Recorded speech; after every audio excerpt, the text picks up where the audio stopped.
श्रीमन्महागणाधिपतये नमः। सरस्वत्यै नमः। वेदाय नमः। वेदपुरखाय नमः। कुलदेवताभ्यो नमः। मातृपितृचरणकमलेभ्यो नमः। सर्वेभ्यो देवेभ्यो नमः। सच्चिदानन्दरूपाय विश्वोपत्यादिहेतवे तापत्रय विनाशाय श्रीकृष्णाय वयं नमः।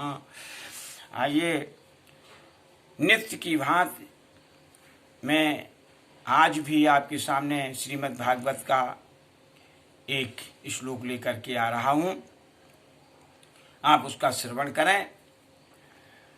ये श्लोक श्रीमद् भागवत के महात्म का है, जो पद्म पुराण के उत्तरखंड से लिया गया है। इसमें नीमसार तीर्थ में शौनक आदि ऋषि सूत जी से स्वागत सत्कार पूजा करने के बाद पूछते हैं, कहते हैं कि अज्ञान रूपी अंधकार को नष्ट करने वाला, भक्ति और ज्ञान को बढ़ाने वाला, वैराग्य को बढ़ाने वाला, विवेक को बढ़ाने वाला ऐसा कोई साधन बताइए जिससे परम शांति प्राप्त हो। यही नहीं, श्रेष्ठ हो, उत्तम कोटि का हो और पवित्र हो, पवित्रों का पवित्र हो। ये सब श्रीमद् भागवत के अंश का जिक्र है। कृष्ण की प्राप्ति हो तो भगवत भक्तों एक बात पर ध्यान दीजिए बड़ा गहनता से, कि जब भक्ति प्राप्त हो जाएगी तो कृष्ण प्राप्ति तो होगी, और भक्ति प्राप्त हो जाएगी तो ज्ञान और वैराग्य भी प्राप्त होगा। सनई सनई धीरे धीरे भक्ति ने महात्मा आगे हम आप जिक्र करेंगे, आपको प्राप्त हो जाएगा कि जो है दोनों पुत्र वैराग्य और ज्ञान उन्हीं के हैं।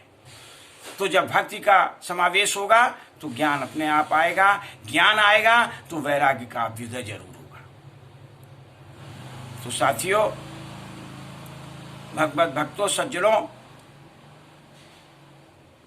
और जब हमें कृष्ण की प्राप्त होगी तो उनकी प्रसन्नता भी चाहिए। तो शौनक जी कहते हैं कि केवल कृष्ण प्राप्त नहीं, कृष्ण की प्रसन्नता के लिए भी कोई ऐसा साधन बताइए कि जिससे कृष्ण प्रसन्न हो, परब्रह्म परमात्मा प्रसन्न हो, मेरा जीवन सफल हो, मुझे भक्ति व ज्ञान प्राप्त हो।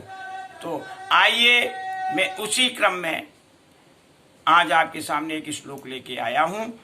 उस श्लोक की तरफ आप देखें कि लिखा है, श्लोक है, एतस्मात् परम किंचिन मनः शुद्धै न विद्यते जन्मांतरे भवेत् पुण्यम तथा भागवतम लभेत। सरलतम रूप आप उसका सुनिएगा कि एतस्मात् अपरम किंचिन मनः शुद्धै न विद्यते और जन्मांतरे भवेत् पुण्यम तथा भागवतम लभेत। अब उसका अर्थ के लिए मुझे क्रमबद्ध करना है। इसे अन्य कहते हैं, मनः शुद्धै तस्मात् अपरम किंचित न विद्यते जन्मांतरे पुण्यम भवेतो तथा भागवतम लभेतो। अब इसका अर्थ भी है, शब्दार्थ आप सुन लीजिए। मन शुद्धि के लिए इससे, इसका मतलब भागवत से, यहाँ इससे का जो है प्रतीक जो है वो भागवत की तरफ है, जो इंगित कर रहा है किसकी तरफ, भागवत की। दूसरा कोई उपाय या साधन नहीं है या न जाना जा सकता है। जन्म जन्मांतर के पूर्ण होते हैं तभी भागवत प्राप्त होती है। तो कहने का तात्पर्य हमारा ये है कि भगवत भक्तों, भागवत श्रीमद् भागवत की प्राप्ति हमें कब प्राप्त होगी, कैसे प्राप्त होगी, जब मेरे जन्म जन्मांतर के पूर्ण होते हैं। कहने का तात्पर्य में संसार में रह करके ऐसा कोई काम न करें जिससे मेरे पुण्य क्षय हों और पाप बढ़े। हमसे कोई भी जड़ भरत का भी हम आपको जो प्रसंग आएगा आपको सुनाएंगे।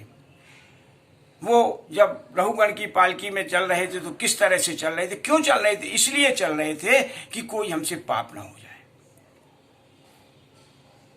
एक बार गया प्रसाद जी एक बड़े संत हुए हैं, उनसे जब डोंगरे जी महाराज ने कहा, वो भी संत हुए हैं, कि आप वो एक जो है भंडारा करिए। आप जो है लंगर चलाइए। तो उन्होंने कहा कि नहीं, मैं नहीं चला सकता हूँ, लंगर चलाने में हमसे कई तरह के पाप हो जाएंगे। तो कहने का तात्पर्य है कि पाप का क्षय हो, पुण्य मेरे बढ़ें, किसी तरह संसार में आकर के मेरे पाप हमसे ना हो, इसलिए ऐसा काम करो कि जिससे पुण्य बढ़ते रहे। और पुण्य बढ़ने से मुझे वो साधन प्राप्त होगा। कौन सा साधन है मैं बता रहा हूँ, वो साधन प्राप्त होगा जिससे कृष्ण की प्राप्त होगी, पर ब्रह्म परमात्मा की प्राप्त होगी, भक्ति की प्राप्त होगी। तो भावार्थ आकर के आप इधर श्लोक की तरफ देखें कि शौनक जी ने जब सूत जी से पूछा, तब उन्होंने प्रश्न किया, तब उन्होंने जवाब दिया। क्या है कि सूत जी ने कहा कि शौनक आदि ऋषियों, आप जो है मन की शुद्धि के लिए, कृष्ण की प्राप्ति के लिए यदि कोई साधन है तो केवल श्रीमद् भागवत ही साधन है, दूसरा कोई नहीं साधन है। और ये साधन कब प्राप्त होता है? जब हमारे जन्म जन्मांतर की पूर्णोदय होते हैं।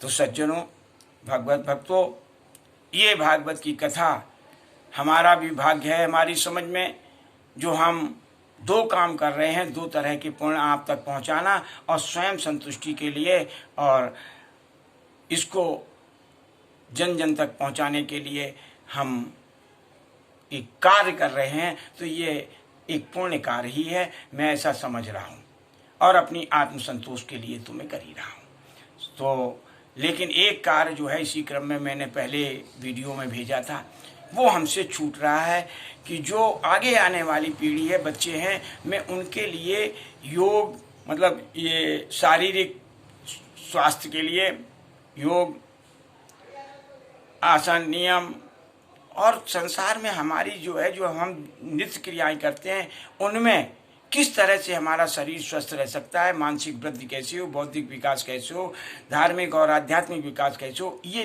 पहलू थोड़ा छूट रहा है। केवल धार्मिक शास्त्र का आ रहा है, मैं उसे भी लेने की कोशिश करूँगा। छोटे छोटे वीडियो आपके सामने प्रस्तुत करूँगा आसन आदि का। तो अब लेकिन ये श्रीमद् भागवत निरंतर आपकी चलती रहेगी, इसे तो हमें अलग करनी नहीं, एक श्लोक आपके पास सामने प्रस्तुत होता रहेगा।